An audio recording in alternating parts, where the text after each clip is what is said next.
Eh bien, c'est un autre rebondissement étrange dans cette saga de l'accord Union européenne-Mercosur, où l'on voit des pays essentiellement contournés, incapables d'opposer leur veto à cela.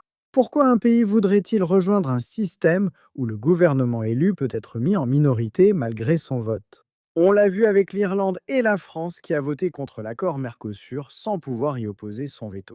Et ce que vous venez de voir, c'est un autre vote à ce sujet, cette fois au Parlement européen.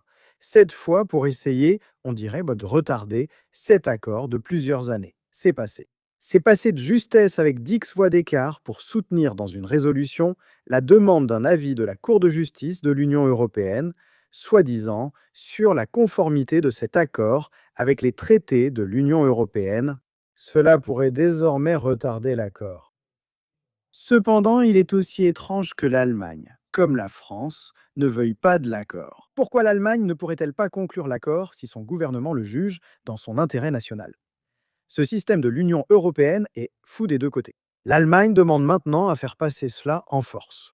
Quoi qu'il en soit, il semble que les diplomates de l'Union européenne disent que cela entrera provisoirement en vigueur en mars. De toute façon, vous avez le chancelier allemand Friedrich Muret qui dit que nous ne serons pas arrêtés et que l'accord est juste et équilibré. Cela a entraîné un nouveau vote de défiance contre Ursula von der Leyen, qui a de nouveau échoué. Mais il y avait tout de même 165 députés européens qui ont voté pour.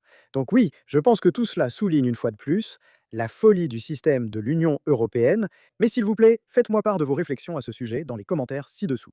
N'hésitez pas à mettre un petit pouce bleu à cette vidéo. Et bien sûr, comme toujours, merci de regarder.